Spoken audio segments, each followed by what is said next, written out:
Hey everybody, I'm Sean, I'm Jason. and this is Waxhead Radio.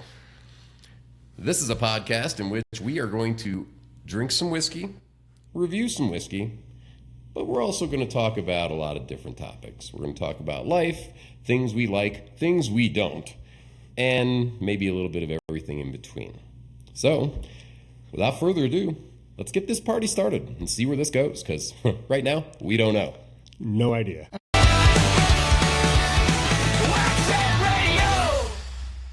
So the two guys who told you that this wasn't going to be just a podcast about drinking whiskey are going to jump straight into a review. The first thing that we're going to review today, Jason, is the Old Charter Oak, the finest oak. Neither of us have ever had this particular whiskey, so this is new to both of us. We tried to make sure that nobody ruined or spoiled our opinions of this, right? I mean, even when we were drinking yesterday, Yeah. we were very pointedly saying, no, don't tell us. No. We want to experience this authentically, and I think that's the way that's going to work out, and I think it'll be cool. Well, let's try this shit out and see what it tastes like. Yeah. So, I haven't had any Old Charter Oak. Have you had any? I think this is the third or fourth release, I believe. I didn't even know that existed, so I'm going to say no. All right. So this one, I believe, is what they consider an allocated product.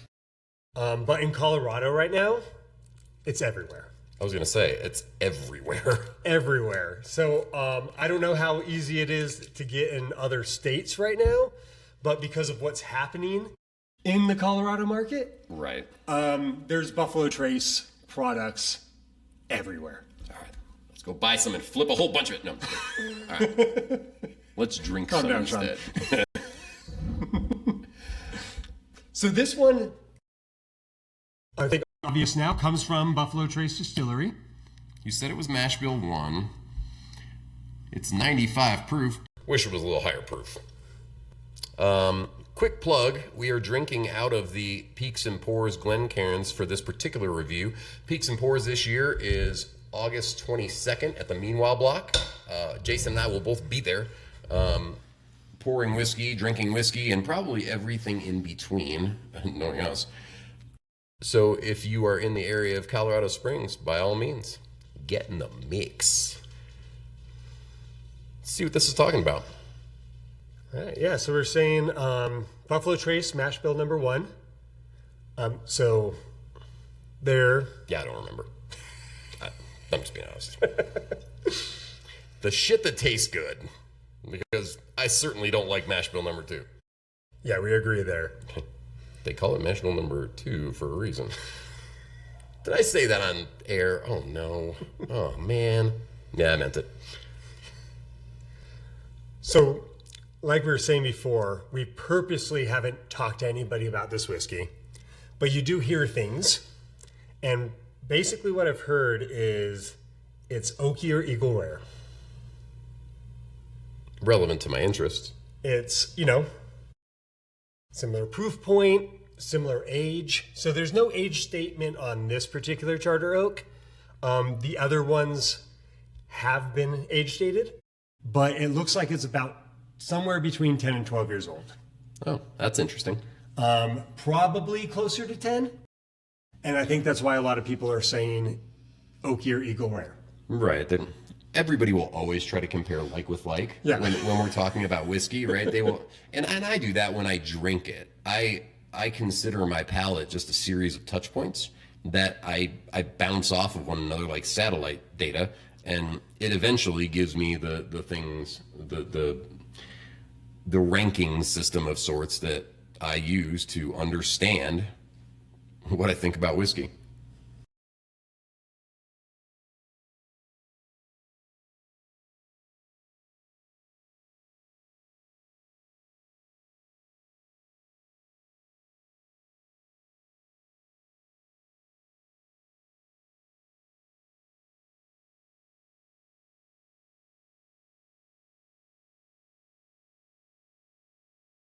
So, okay. That's my review. You know, it drinks its proof. It's Yeah, nice, it might drink a little, even maybe a little heavier. but it's still nice and easy. Yeah, it is, for sure. You do get a lot of oak, so it's aptly named. But I don't really get the Eagle Rare comparison. I think it tastes more of an oakier Buffalo Trace than anything. Which tracks. Yeah, I'm getting those standard, caramel, little kind of berry fruit, but a whole lot of oak. Yeah, and I think one of the things that the extra oak on this whiskey masks is some of those flavors that are ever present in Buffalo Trace products, especially Buffalo Trace itself, right? That apple that you get in a lot of them. Yeah, because I'm not getting any of that. No, I don't get any of those things. It's very, very oak forward. I really like my oaky, super oaky whiskey to be at 115, not 95. But I guess they call me heavy oil for a reason. But on the other hand, I don't hate it. No, it's good. I here's what I don't think. If the retail on this bottle is $80, keep it. If it were $40, $50, okay. But at 80, I think it's a pass for me. And that's not even the proof. Usually that would be my shtick, is that, I'm not paying $80 for 90 proof whiskey. That's not how we behave. But in this particular case, it's not the proof, it's just the flavor profile. I got a little bit of astringency on the front palate that I didn't love. For being as low proof as it is, I don't believe it should have that, which did something for me. Yeah. I don't know. Like I said, I don't hate it. I drink this, but again, at the $80 price point, that's a little high for me. Yeah, I don't believe that. And there's just it's all about the finish for me. And the finish is all just dry. It is. It's and that almost ruins the experience for me. That's a difference of opinion that we don't have very often. I love dry whiskey. Oh, I do too. I just don't love this one. That's what I'm saying. I mean, like I said, we agree on that all the time. Big oaky dry whiskey is kind of our thing. But this one, I don't like the dry finish. Yeah, I'm trying to think of the last time I didn't like a dry finish whiskey, because that's always my staunch defense of Weller Full Proof, no matter how bad the pick is. Yeah. Right? At least it finishes dry. Correct. I can stand on that one hill and continue to enjoy and even talk good about Weller Full Proof. Yeah, I just don't think the flavor holds up enough for the finish. No, I got a lot more vanilla, and not just jerky, normal bourbon vanilla. Mm-hmm. I got like a very pronounced, like a vanilla that you would get in like an adjuncted stout, like a very, very poppy vanilla. Kind of like vanilla bean? Yeah, like, very much so. Okay. Like I said, I was definitely getting like vanilla, caramel, a little bit berry, but I just wish the flavor was bigger. Because the finish is. Yeah. Still drank it. I mean, yeah, I'm not going to throw it out of bed. Don't get it too far confused. I'm going to drink whiskey unless it's, no, we won't. Yeah, not yet. Not today, people. You'll get there eventually, I promise. This episode 1. We're going to hold our tongue a little bit.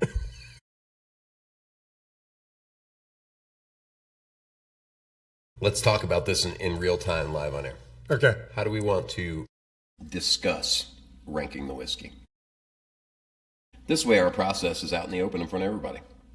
Yeah, no, I actually thought a little bit about this. Because, like you'll see a little bit later in this episode, we're going to be playing games that will use point systems to rank it, but that will be completely separate from where we rank whiskey during the reviews. Okay. So if we say something while we're playing the game is a 9, it's not a 9. In these like reviews, we'll have a separate kind of ranking for this. And I'm guessing, I don't know, I was thinking just to use a classic 1 to 10 Sure. system. Did you have another idea, or? Let's use decibels and not round numbers. Yeah. This way there's a little bit of separation. I think that's better. And I think maybe that's what separate when we're playing the games and stuff. We'll stick to more round and maybe 0.5 for stuff like that. Sure. And then the real reviews will be a full decimal. I think that's reasonable. Okay. That's how we do it. All right. This is a democratic institution if you've ever seen one. All right. So let's go ahead and take a short break, and then we will start into the Weeded Cup. Yeah. Did you want to put a number on this, or do you want to like talk about it more? Do I have to? And and maybe now that we kind of know what we're going to do, maybe start with the next review in a number system? Or does this become the medium? Yeah, let's do it. Does this become two? what every other review will No, let's do it. be based on? 2 feet in. Old Charter Oak. Yeah. Wow. What a baseline, people. One note. So like we said, we tried not to talk to anybody about this whiskey. I lied. So I did I did talk to a good friend of ours about this whiskey, and I don't think he's gonna like our review. Good. Yeah. I mean, I don't want you people to like me, but just because that'll get our viewership up. Yeah. I don't care whether or not people like my opinions. You're not going to like them sometimes. You're not going to like them sometimes. And, I mean, I can't even stand my own opinions after 5 minutes sometimes. In this particular whiskey, I think that it's very mid-pack. It's not the swill that you would pour down the drain. It's not something that I would hide from guests. So I would say it's about a 5.2. I agree. But in the scale in my head, like there's definitely different kinds of whiskey. There's your shelf day mixing whiskey. I would say that needs to be like, where does that fall on the scale? 5 or below? Because wasn't that where? Probably. So I would say this is above that. Because this I still think would not be a terrible whiskey to bring out when people are around, get their opinions. I'm not going to be embarrassed to have this on my bar or on my table. It's still good whiskey. So on that, 6.2? Generous. But I'll agree. I'll respect it. 5.2 and 6.2. That's a review. Welcome to the 2026 first annual Weeded Cup. What we did here was we took 8 weeded whiskeys chosen by you, the people who were interested in this podcast. And these are the ones that you voted for. There was one omission based on the fact that we could not find a non-pick of a Green River Weeder. I wanted to use the one that we picked last year in Kentucky, but no dice. Instead, we replaced it with... It was a runner-up. So that became the 1792 Sweet Wheat. Okay.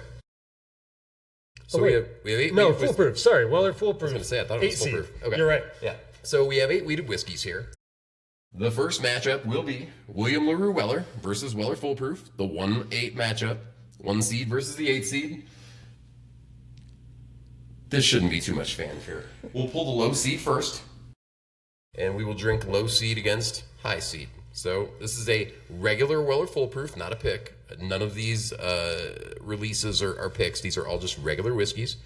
I think that the only variation from that is with annual releases. We have the Larceny is the C923, which is our personal favorite. The Star Hill is the 2026, and the Maker's Cellar Age is the 2025, the most recent releases. Okay?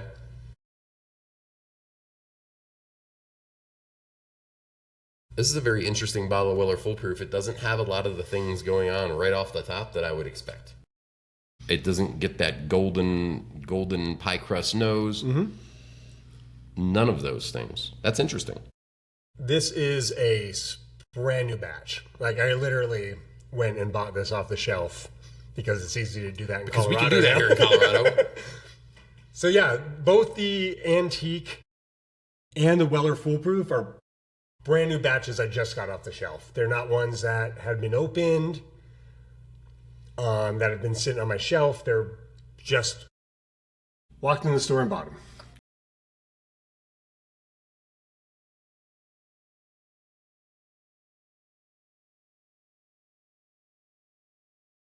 So now when we talk about whiskey, what we're talking about most of the time is not whether a whiskey is down here. What we typically talk about when we're talking about this type of whiskey, allocated whiskey, hard to find whiskey, right? Mm-hmm. We're talking about up here. Yeah. So when we have these kind of conversations, what we're actually saying is this is where it ranks up near the top, especially when we're talking about the best 8-wheated whiskeys that we believe that we could find. This is a microcosm of what my problem is with Weller Full Proof recently. It doesn't have the same pop that it once did. When it first came out, there was a lot more just depth of flavor, a lot more complexity. Now this is just Weller that's dry. It doesn't do a lot of those. Yeah, and I talk a lot about a lot of the recent Weller batches and single barrel picks as well. They're not as good as they used to be. And it's harder and harder to find an excellent pick. I mean, and I've been involved in some picks. Right, I was going to say, the pick that I did with the Parker Garage last year was fantastic. Yeah. And there's some others that make the Pantheon. There was a wine rack in Louisville, a wine rack pick that was excellent. There was a Highland Tap Room pick that was above average. The double medallion from the Silver Dollar / the Pearl was also in that pantheon of really, really spectacular Weller Full Proof picks. But by and large, they've really, really lost a step for me. Yeah, and I find myself drinking Weller Full Proof less and less. Yes. You know, it used to be, for me, it was 107 or Full Proof. Like, I could like 107 on Tuesday and like Full Proof on Wednesday. Yeah, they got to the point where they were mostly interchangeable. Yeah. But they're not anymore. Yeah, I agree. All right. Now, let's drink some real swill. Yeah, this is probably terrible. This is 2025 William LaRue Weller. It is the number 1 seed for a reason. That 2025 William LaRue, if you haven't had it, make a point.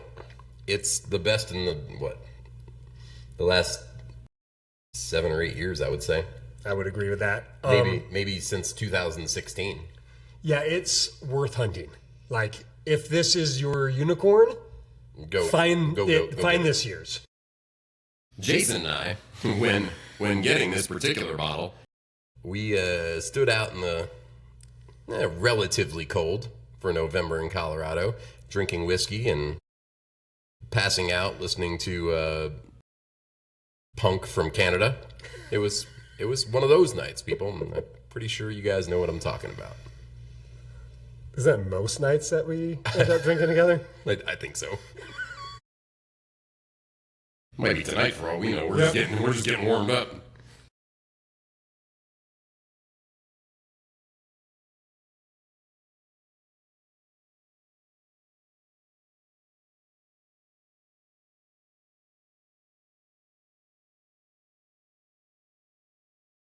Yeah, what is there to actually say?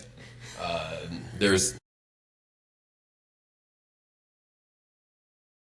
if not for the Knob Creek 21, which I was a super huge fan of, and I try not to include the BTACs in my whiskey of the year conversations anyway, just because, well, one of them could very easily, conceivably, be the best whiskey of the year almost every year.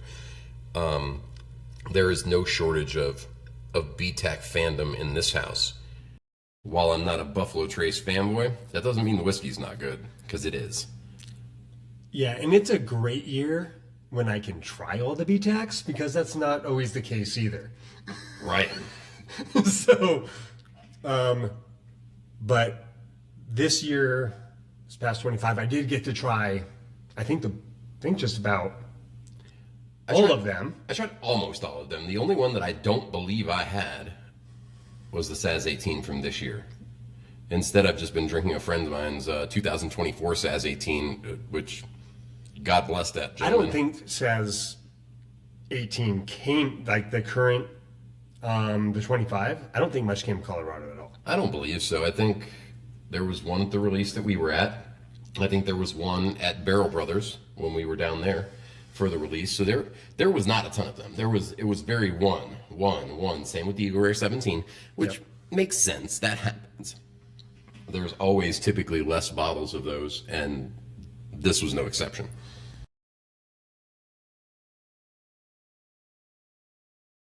There's these.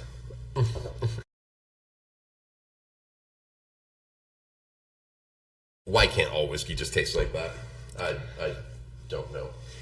All right, on to the next matchup, which will probably prove to be a little bit more competitive. We're going to start with the Star Hill Farms Wheated Whiskey, 2026. I tried this during Derby week this year when I was in Louisville for Derby, and I was blown away by the step up in class that Maker's Mark took with this release. The 25 was good, but it was very fruity. It was a completely different profile than this whiskey. And I don't know that was a bad thing. This for me took a huge step up in class. I also believe that in general, Maker's Mark has probably smacked 5 limiteds out of the park in a row. If we talk about the 3 cellar age, it's like picking one of your favorite children. 23 had certain characteristics that were better than the other two. 24 had characteristics that were better than the other two. And the 25 was a good balance between the two of them. And both Star Hills have been absolutely worth the ticket. A lot of what Makers is putting out right now, it's all good. Yeah, they do it right. They have a good process. They have good people. They have good hats. They also have good hats. So, we both agree on the 26th release of Star Hill. Not everybody does. Which is wild to me. It's a lot. I'm seeing a lot of mixed reviews. Like 50-50, like down the middle. Like 25 is better, 26 is better. And I don't know if it's a darker, richer whiskey. And I mean, that's what I want whiskey to be. So I don't know if it's just a personal taste, but for me, I thought 26 was far beyond better. And I loved the 25 when I first, because I didn't know what to expect from Star Hill Farm. And I thought that first release, that 25 release, was excellent. Yeah, a good friend of mine, when he first talked to me about Star Hill, he explained that it was wheated whiskey, and that it was 100% wheated whiskey. Mm-hmm. And I said, okay, that's interesting. Let's see what's what. And I was pleasantly surprised, but I did notice that it was grainier than a lot of the things that I drink. Not necessarily in a bad way. Just, hey, that's different. That's actually different. And from there, I did love it. I didn't love the 25 as much as some other people did. Mm-hmm. But man, it was enjoyable, mostly because somebody debuted a new product and it tasted good. Right? So many of these things these days don't. A lot of the things that are released these days don't match up to the hype that they generate. And this did. This did. That's good whiskey. Yeah, and I think with the 25, when I first tried it, like I liked it a lot, and I still do. But it was different, especially like Legacy Distillery. It had a craft feel to it with that graininess. And I think with being a wheated whiskey and using, multiple different kinds of wheat, it did have a little bit of a crafty kind of feel to it. I think it's a good thought and an aspect that I didn't really think about when I thought about this whiskey. I didn't really take into account Makers doesn't change their recipe for nobody. Once upon a time, they tried to change the proof and they had a mutiny on their hands. So they keep it fairly consistent. And this was a departure from that. Do I believe that they should be doing more limiteds? Absolutely, I do. I believe that all distilleries should have that bullet in their gun for the whiskey that is truly exceptional. Showcase it. Show off. I mean, if you're gonna be this good at something, let people know you're this good at it. Yeah, Makers is doing the limited releases They now are. with like the Lost Recipes, the Cellar Age, these Star Hill Farm. They're doing stuff now. And if the decision makers at Makers are actually listening to this ever for any reason, the Seared BU needs to make a comeback, please. I beg for very little in the whiskey world. I would beg for that.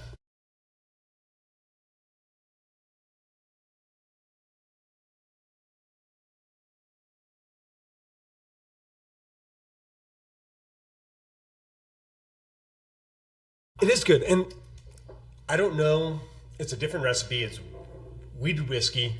But that one feels more Maker's Mark to me than the 25 did. Like, not saying that I would blind be able to point where it came from, but just having the connection, I'm able to see. I don't know that I agree with that, and I'm going to tell you why. Makers is typically a sweeter whiskey. Absolutely. As a general whole. That Star Hill ain't that. It's not. That is the only thing that I would say. And the way that really showcased itself is when we were at Makers and we were sitting down drinking the whiskey, and we had the Star Hill first, and then we had the Stewart's release, which is one of the sweetest things they've done in a minute. It was mind-bending sweet. Delicious, don't get me wrong, but it was real sweet. Probably a little sweeter after a Star Hill 26.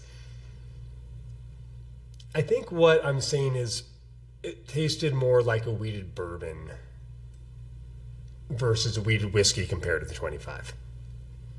I think that's right.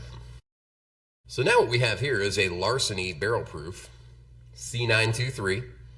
Everybody talks about the Elijah Craig C923, which was, well, what I usually call it is a dick swing from Heaven Hill. That's what it was. Yeah. Hey, Stag Jr., get a load of this. That was the vibe. 133 proof, older than a lot of the Elijah Craig barrel proofs that they'd come out with. Really, really showcasing the things that they do well. And quite a bit older than the recent ones before it. But the thing that was lost was how good this barrel of whiskey was, or how good this batch of whiskey was, rather. Yeah. Nobody talks about, real whiskey people. We do. Yeah. But don't talk about C923 and connect it to Larceny. No, they don't. You very scarcely hear that. Now, some people, like you, to your point, the people who really drink whiskey, they know that. Yeah. Like when I had that conversation with you and you brought it up, I said, that's right. And it was a very connective conversation between the two of us, because we're like, okay, well, I guess we do know our whiskey, don't we? And I'm not saying that Larceny C923 was better than Elijah, because I don't think it was, but I think it just really it just flew under the radar, because everybody was talking about that one. I would go as far to say it was equally great. I would. I really, really, when I bought this bottle, and I bought it just on the strength of the taste of the Elijah Craig.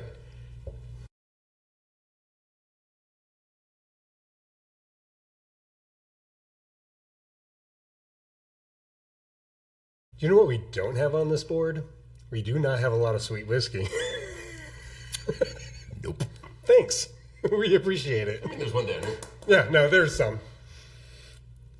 It's literally in the name.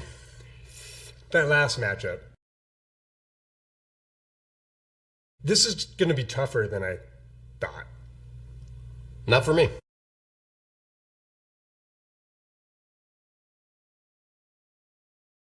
Because right now I'm loving both of them. That's fair, and I agree with that. But I do think that one of these is clearly better than the other. Though the nose on the Larceny is absolutely spectacular. That golden wheated nose that I always equate to pie crust is a lot of what I say about a lot of wheated whiskey is unless they suck. Mm-hmm. And it has that on the nose in spades. Absolutely. And a bit of like kind of the more spice coming through on the nose as well with that.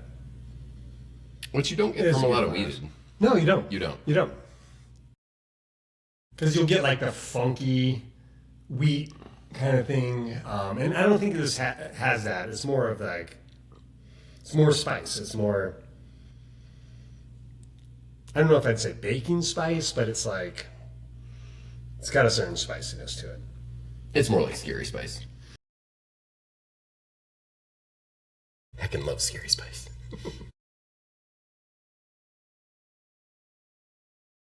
We could have easily broken into a favorite Spice Girl I conversation. briefly considered it, but you know what? Not in episode 1. It's not what you're getting, but if that's a portend of things to come, well, here we go. I think the Star. I know where I'm at. I think the Star Hill's better. I agree. While I really do enjoy this whiskey, and I'll probably finish the damn sample. Yeah. There's just more going on in Star Hill. Yeah, the depth and complexity of flavors, I think, really win the day there. Yep. I really love this whiskey, and but yeah, Star Hill's better. Mm-hmm.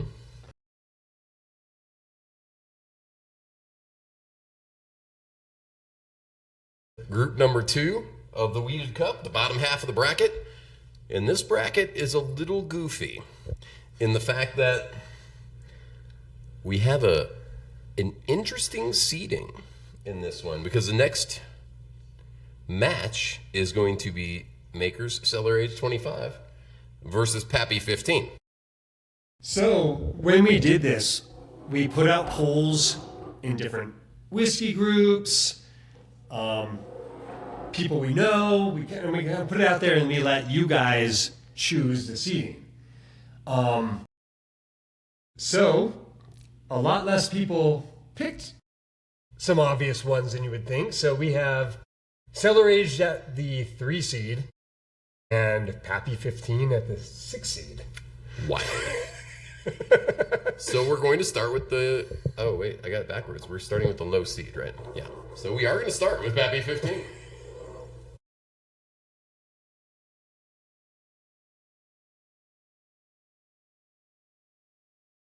I've always said, and this is the thing that I say when people ask me about Pappy 15, I say that it is the most balanced of the Pappy. Mm-hmm. I think that the 20 and the 23 have a lot of oak. I love oak in my whiskey, so there's never enough. Yeah, So that's where we agree. Even Pappy 23, I'm like, yeah, bring it on. Just oak the shit out of it. But this one, unlike its younger brethren, has just the right balance of all of the flavors that I love about wheated bourbon. Yeah, I hear from people that aren't Pappy people that even sometimes they'll say Lot B is the best one. I don't hang out with those people. Because I think, they're looking for sweet whiskey. On purpose. Yeah.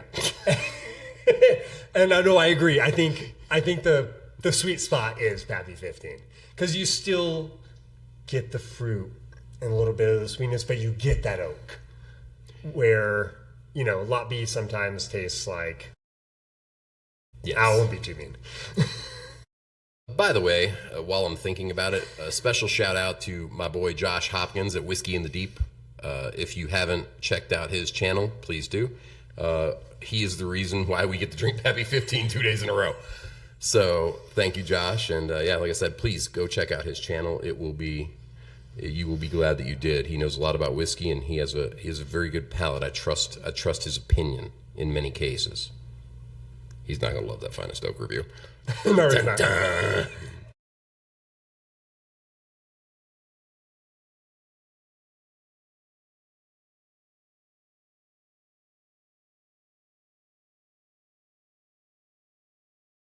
My opinion of Pappy 15 hasn't changed in the last 48 hours. It's balanced. It tastes even better today. It does because we were a little deep yesterday afternoon. Is really what happened. Can't imagine why. Yeah, and there's a lot of good whiskey on this board. But the company that this was in yesterday, yeah, it was in what I like to refer to as open company, which means some of whatever, but usually what it means is it was surrounded by what I like to refer to as some heavy oil. The really good shit. Cured oak, the new 4-grain, the Four Roses Father's Day, several Four Roses picks, because I'm just a Four Roses whore at the end of the day. And a whore in general. But we drank a lot of really good whiskey yesterday, and Pappy 15 didn't stand out as much as it does right now.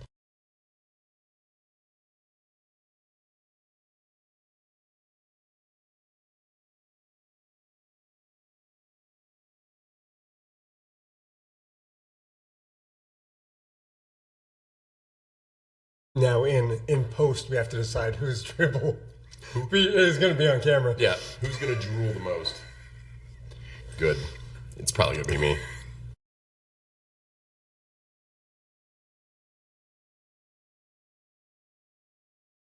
Wait, what?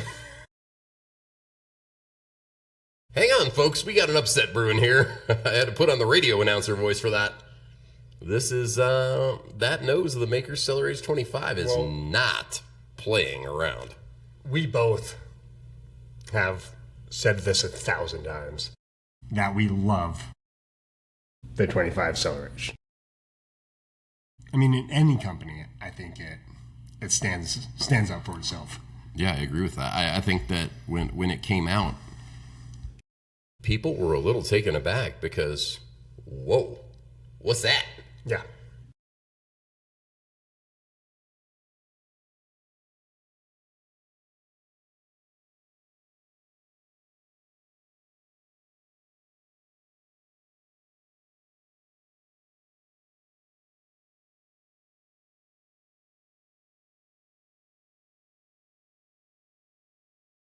This is the best part about doing a whiskey podcast, by the way, Jason.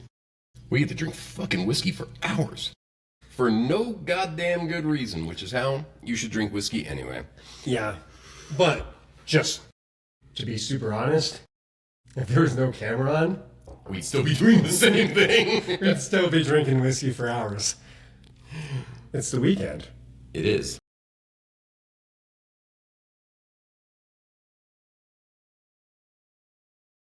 So are we going to say anything, or are we going to... I don't know what to say yet, because I don't know which way I'm leaning. This is much closer than I expected it to be between a Pappy and anything, really.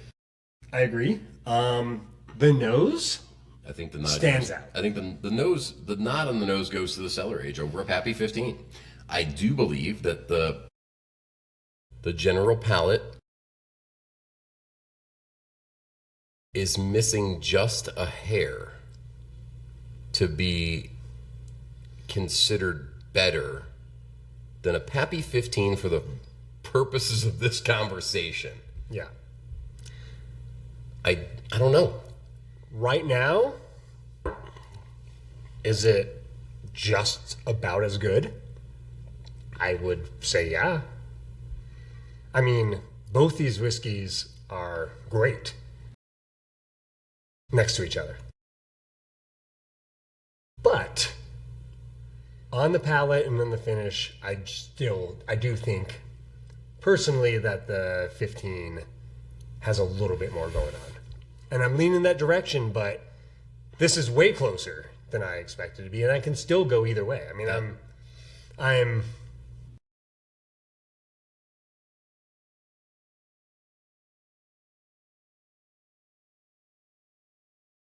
But do torches and pitchforks show up on your front lawn if we vote Pappy 15 out in the first round?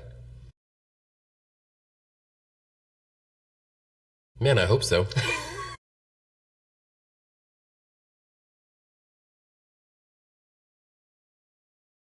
I almost kind of want to side-by-side them now.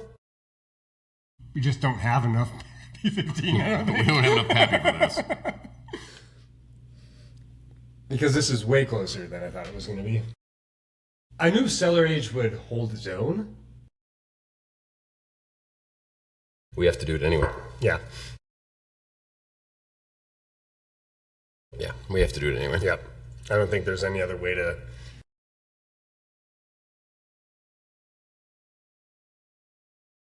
And what's this one here? That's Makers. Okay.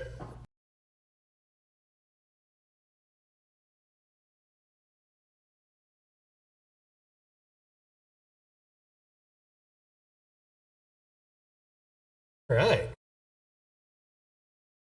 I didn't think we were going to have to do this early. I know.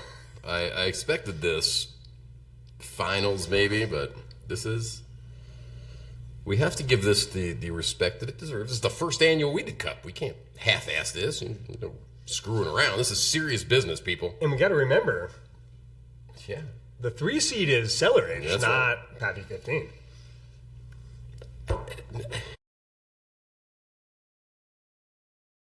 Okay.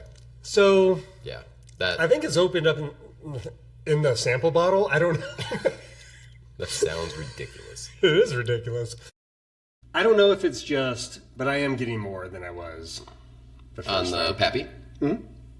Yes. And I think that it took the maker's nose next to it to help me understand how good the nose on the Pappy 15 was. Again, like I said earlier, it's that series of touch points. Mm-hmm. That is what a side-by-side does for me, is that it gives me those things right next to each other to more easily understand. Yeah, because the noses are closer. Mm-hmm.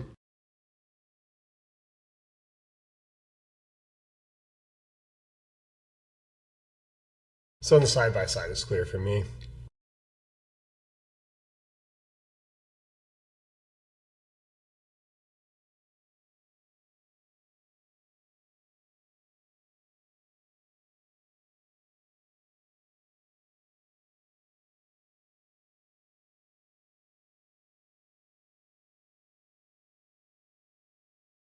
Yeah, I think it's the Pappy 15. I think so, too. On the side-by-side, I think it wins out. But, no disrespect to the maker's cellar age, because damn, you're punching in the same weight class as a Pappy 15? What are we talking about here? That's great work. And if we rearrange this in the way that our buddy Josh, that was mentioned just a bit ago, suggested, I think we'd have a different Maybe. so far. Although, I think it begs the question, is the Star Hill better than the Makers? I don't know. Because that was the conversation. Yeah, right? that's what he wanted to see.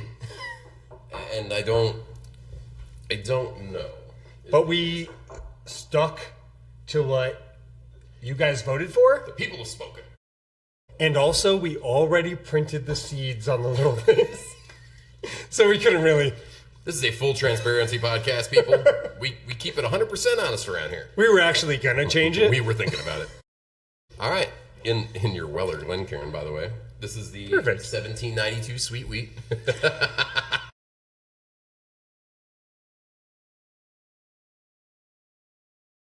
Sorry, now I gotta talk some shit.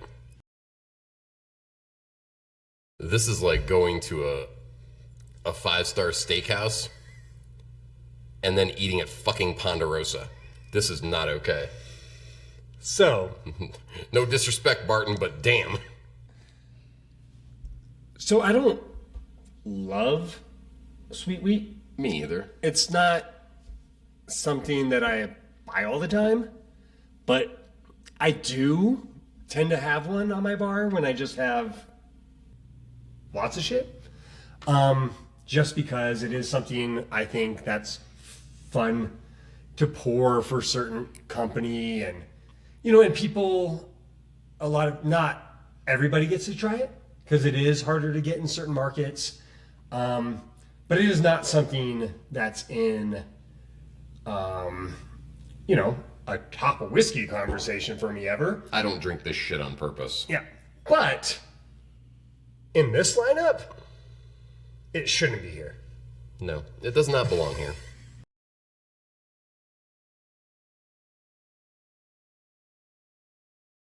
It doesn't taste like anything. No, we just drank a Maker's Cellars up Happy 15. What the fuck do you think it's gonna taste like? Sorry, this is not very fair, is it? But I got another saying. The oil is the oil. This ain't no oil. This is no oil. Yeah, it's just sweet. It has no depth whatsoever. It's.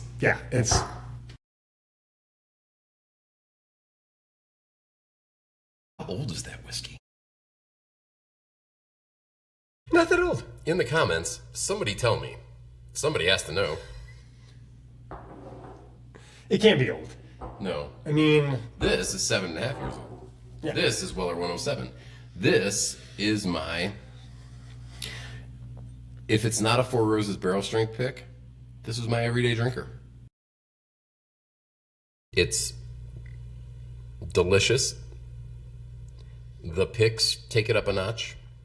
But even the regular 107 is just a delicious, relatively value, everyday bourbon. And again, we're super blessed to be out here in Colorado and have the opportunity to buy it on the shelf relatively easily. last second when I went to get Right. a bottle of Weller out of my cabinet, And didn't have and one. just had store picks. Right. And was like, well, we decided we weren't doing store picks. So I ran to a buddy of our shop and He did have a row. just bought it right off the shelf. It cracks me up because of all the photos that our friend Chris at Oasis Liquors, if you live in the Springs, go there if you don't already. He has the photos that he posts and talks about all the picks that he does, and he does a lot of great picks.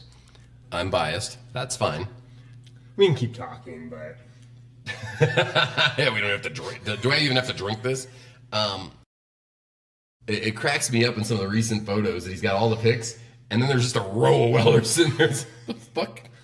well, he had them not on like the allocated shelf anymore. He moved them down to the kind of where he has the store picks and then the really stuff. In those photos. But now they're not even there. They're just on the regular. He's mixed them into the regular shelf now. Oh, You wow. have so much Weller. That's glorious. What a time to be alive. Yeah, I had to like go into the aisle. You had to actually walk into the store. That's weird. I never do that.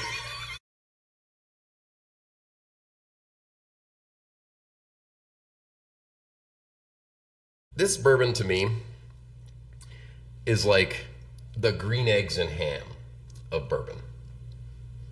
Okay. I would drink it on a boat. I would drink it to get a healthy coat. I would drink it on a farm. I would drink it with Silver Charm. If you don't know who Silver Charm is, I'm sorry. Kind of what you were saying before. It's also one of my go-tos. I have a few that kind of rotate as my everyday drinkers outside of, again, the picks that I drink all the time. For me, it's usually Elijah Craig, Larceny, Four Roses as well. But like we were talking about before, picks with foolproof have been hit or miss. I think Antique 107 has been the same way. And I think when you can find a great one, they're great. But out of all the 107s I have on my shelf right now, it's safer just to grab a batch. So I agree with that. I don't believe that was always the case. I believe that even COVID times, almost every antique pick I had was a fucking monster. No, it absolutely was not the case. This is very new. The Highland Taproom pick is my favorite. It's my homesick bottle. If anybody out there listening has a bottle to back me up, I'd reward you handsomely for that opportunity. But that's now the exception, not the rule. And that's disappointing. I do know that as bourbon evolves, you tend to get, and as we evolve also, let's not leave that out. As bourbon evolves and as we evolve as waxheads, I think that it's harder to shock me. It's harder to impress me. And I think that's one of the things that when you talk about that and that really sticks out is that whiskey impressed me this year. Yeah. That whiskey impressed me last year. How many things actually do that anymore? Not a ton. Yeah. Which makes me sound like a jaded, grumpy old man, but at the end of the day, that is where we are in the whiskey world. Yeah, and when we hang out and drink whiskey, we're talking shit about the whiskey more than anything else these days. And you'll hear plenty of that on this podcast, people. Sorry, Old Charter Oak. Not sorry. All right, back for round 2 of the Weeded Cup. Oh, round 3, semifinals. Oh, excuse me. What do I know? And we have William LaRue Weller facing off against Star Hill. This should be super interesting. We'll start with the Star Hill. Oh, no, I guess you're right. Round 2, but semifinals. Yeah, I was going to say. Yeah. And I think that after some of the things that happened in the first round, I think we should side by side these going forward. Yeah. Because that yes. was helpful. And especially we got some heavy hitters now. Yes. So your LaRue is in your Weller glass. That's easy enough. Okay. And our Star Hill is in Green River. Okay. Star Hill's it smells so good. I just don't know how to parse that. Stick your nose in the other glass, though. That's how I parse it.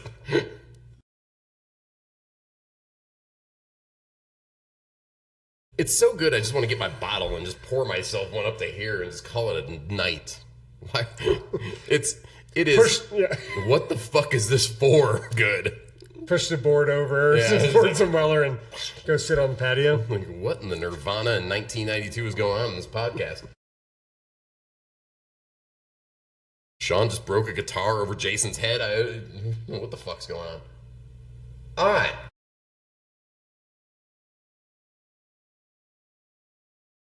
The nose on the LaRue is spectacular, but man, this is not a walkover. It's not. All right. And we're not great at building hype because we've never done this before. But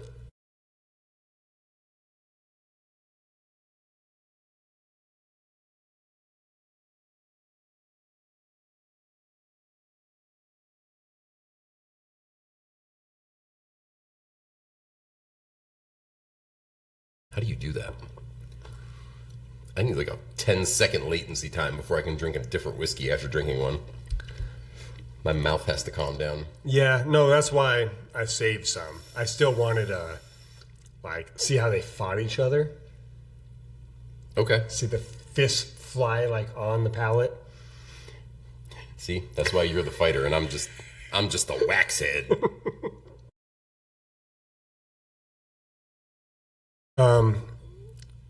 So Star Hill Farm is a beast. I think it's proving itself that more than I knew, but this personally is an easy one for me. And there's a reason why I say I'm a bourbon drinker. Because that's whiskey and that's wheated whiskey and this is bourbon? I don't know. I'm just spitballing here. This has corn, that doesn't.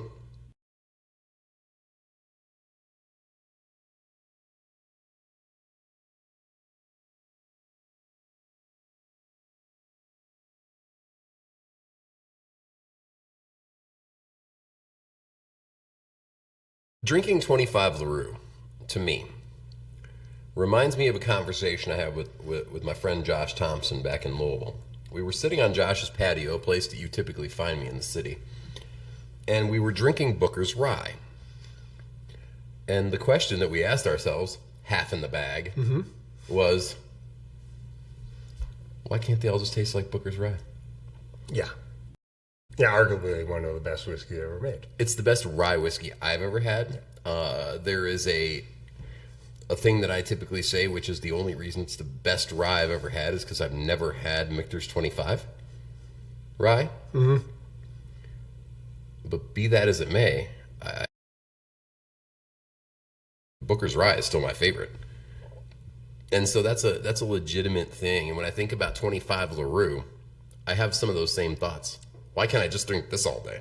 Yeah. And the answer is because it's limited and it's older and it takes time and it's damn expensive and it's hard to get your hands on. There's so many reasons, but at the end of the day, why can't we just make all bourbon taste this way? Star Hill's great, It's not going away quietly. but it's clear for me.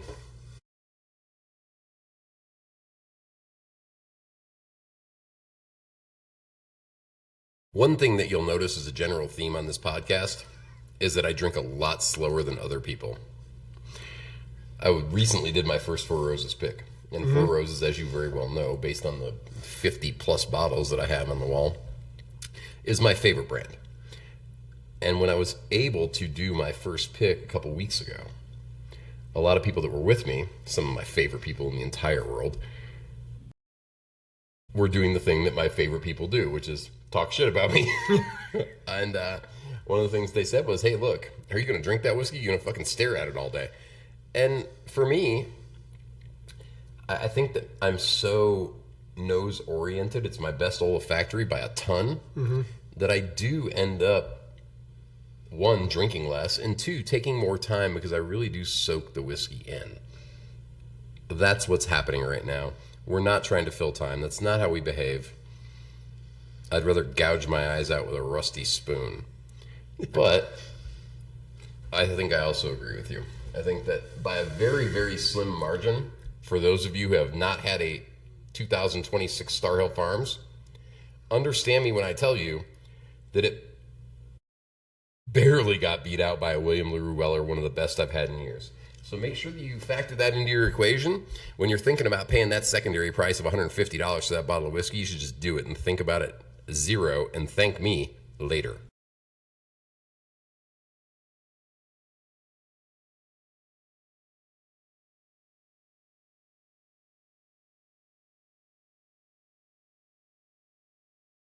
Yeah, because we gotta. Don't worry, I'm a professional.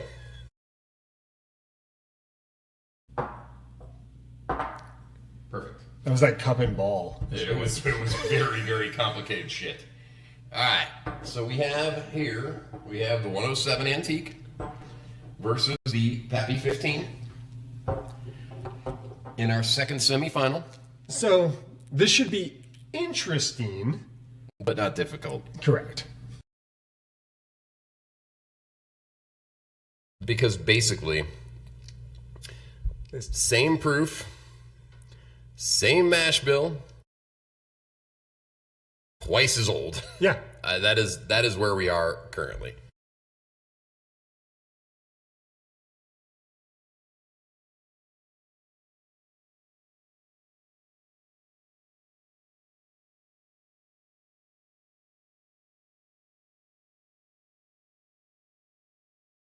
As an aside, that's not a great bottle of 107.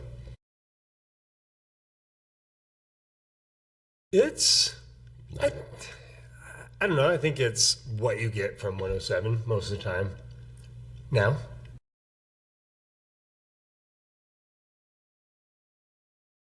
I actually tasted it next to some recent picks, and Okay. they were these, they stood against each other. Mm-hmm. So there's a pick recently that I picked up that I'm not going to name, but I was on the phone with you when I went in and grabbed it. Mm-hmm. That I wasn't really a fan of. Unfortunately, I think the last 3 I've picked up, and Weller 107 store picks is a buy every time for me. If I see one, I buy it. Yeah, of course. That's never going to go away. But I did like the look on Josh's face yesterday when we were talking about that one particular pick that we won't name. When you were like, "Yeah, this is really good," and I'm like, "No, it's not." Josh looked at me like I was crazy. I'm like, Yeah, we won't name that store. "No, we're not doing that. That's not how we behave." Not yet. Not yet. If you pick some bullshit, I'm going to call you out eventually. I promise it's coming, people. So you've been warned. Stop it. Pick better whiskey. And if you don't get the whiskey you want when you're at a distillery, ask for more. Yeah, in this particular store that we will not name, that's part of what they do is pick good 107 picks. Sure. They're known for it. They have a reputation. And it wasn't the worst one I've ever had. No. It just wasn't great. The one that I picked up when I was on the phone with you recently that we won't name was awful. I heard. I haven't tried it. I was pissed. I'm glad I told you not to grab me one. I'm totally making you fucking try that before you leave this house today. Because we were literally on the phone. That's right. You're like, want me to grab you a couple? You said no. Which should have told me. Fair enough. No, I said, I'm buying too much whiskey. I'm just buying way too much whiskey, I think. If I want to stay married, I should say no. For the listeners at home, that was bullshit, and you knew it. Maybe. I also talked about the guy that picks the whiskey for a little while in that conversation as well. So I should have known, is what he's saying. But I bought it anyway. Because it's a 107 pick, and that's how we behave. We buy those. We drink those. Normally, that's not a bad decision. This time, it was a bad decision. This is not a bad decision. This is a great decision. And again, it tastes like 107. It's not the greatest 107. Mm-mm. And I don't think the greatest 107 would win anyway. So it's just one of those matchups that it's a one-sided matchup. You know what I'm getting from the Pappy, though, which is interesting and worthy of talking about, is that the spice note that I'm getting on the end of that Pappy Van Winkle is not normal. I don't think this is the best 15 in history. I think it's, what, a 23? 2023? Yeah, 23.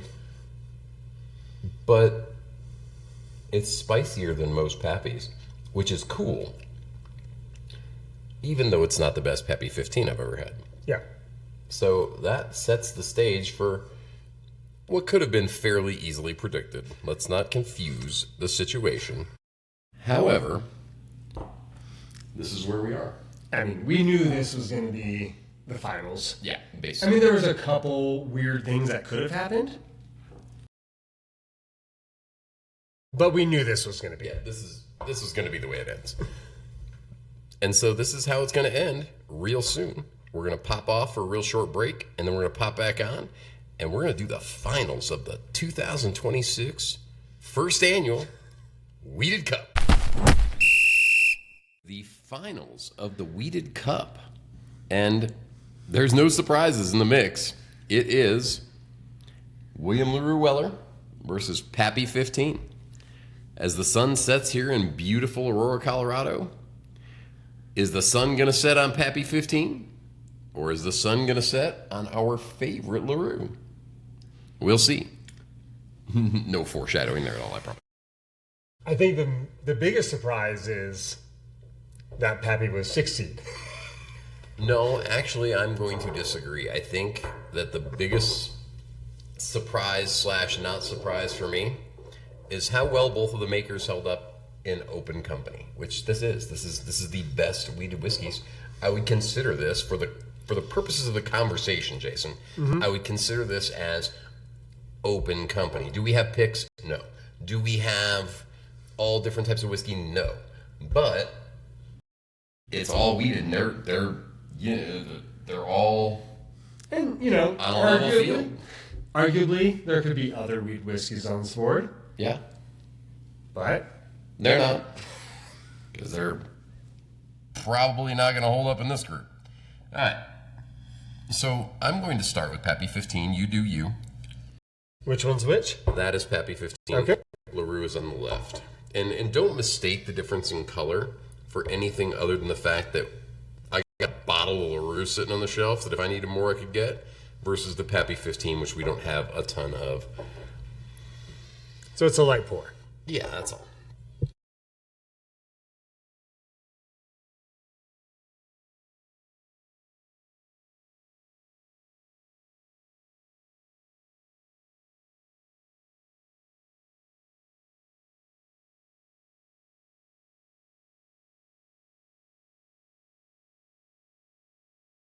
That's the serious cap.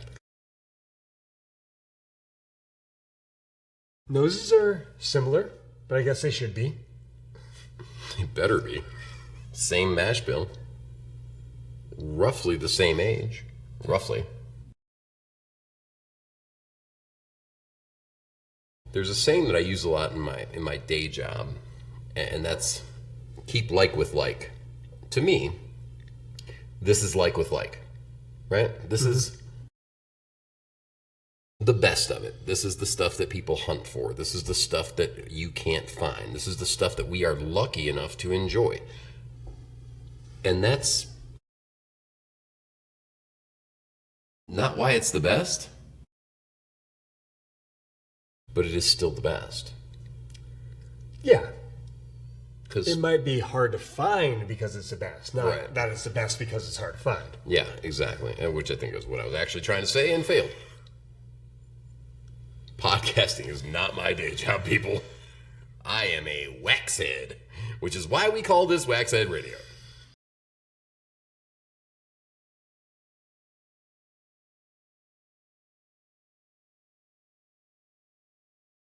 This is definitely going to be the toughest round. So as a aside, we decided before starting this that we were actually going to score these for the finals, just against each other. This is not a official review of the whiskey.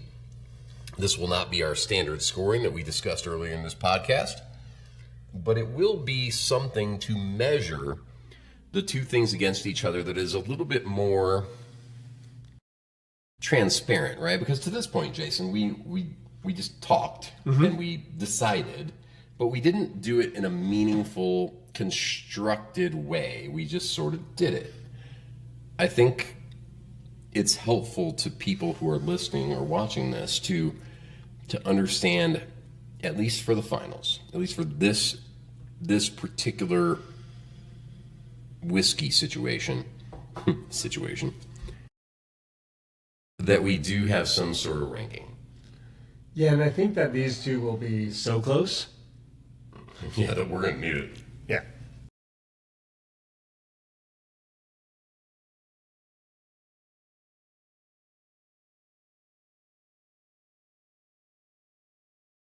So I'm also of the mind that I don't give out a ton of 10s.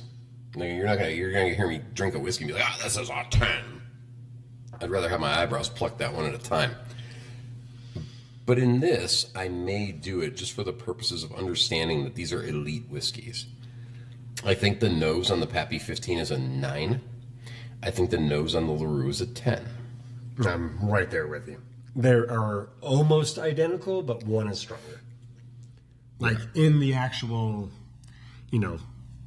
sense you're picking up, they're very similar, but one is standing up to the other. Yeah, and I think in this type of situation, throwing out a 10 is fair. If tomorrow we did a review of Weller or Pappy 15, not saying it would be a 10, but in this situation, just be like, this one is better and it needs to win. Yeah, one of these two whiskeys that I won't name would probably have a tough time cracking 9 on my scale. right? It would be a 8-9/9-1 type situation. But like you said before, scores we're giving in this type of situation is not official reviews. Indeed. So,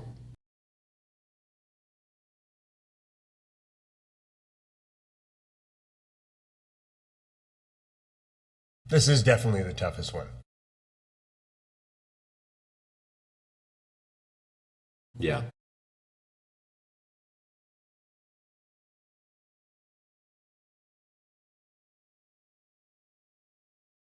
I think I understand what I want to say. Without drinking the LaRue a second time. The LaRue, for me, is 10 on the nose,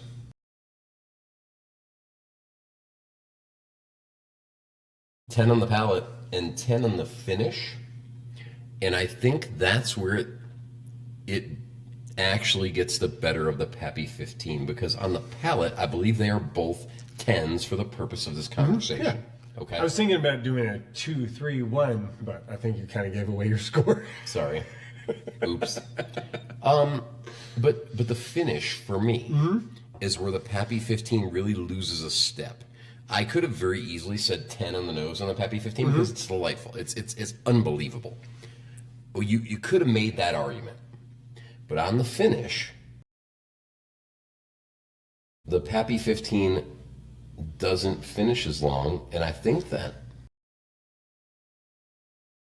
I have 22 reasons for that? 22 reasons. And they're all proof points. Yep. 129 versus 107. I think that's right. I think that my heavy oil tendencies are coming, those chickens are coming home to roost as it relates to this whiskey and talking about the whiskey. I think that an 129 proof wheated bourbon is going to get the best of 107 proof wheated bourbon most days, unless it's truly exceptional. And some days, even when it is truly exceptional, which is the case today. Okay, so Weller, 3, 2, 1, 9.5. You're supposed to say it at the same time. 10. Okay.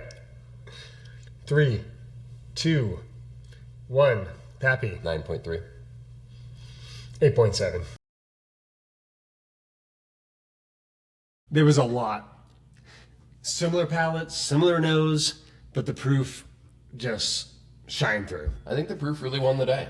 And you'll find that on this podcast, as we move forward, that will be a telling factor. If you drop the proof of the whiskey, it will need to be that much better than something that's higher proof.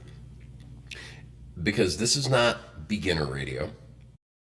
It's not intermediate radio. This is Waxhead radio. And for Waxheads, most of them are proof whores. And I'm no exception. So I think that is where I land. And I think that's why. And I think it's important that the why is so clear and so pronounced.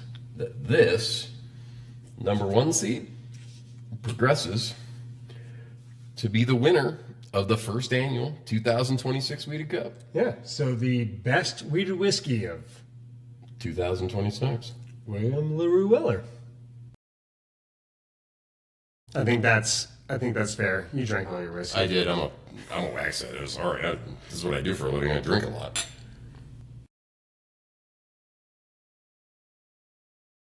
I mean, I could just go pour another one, but that seems it seems a little aggressive. Yeah, when we shut this off, we're going to go pour another one. Duh. What are we talking about here? I'm going to open something for fun. And then maybe we'll talk about it next week. But in the meantime, that is the 2026 Wheated Cup. Those are the winners. We really appreciate you guys joining us for the first ever podcast of Waxhead Radio. And man, we can't wait to see y'all again because this is a lot of fun for us. And hopefully it was a lot of fun for y'all. Yeah, cheers. Cheers.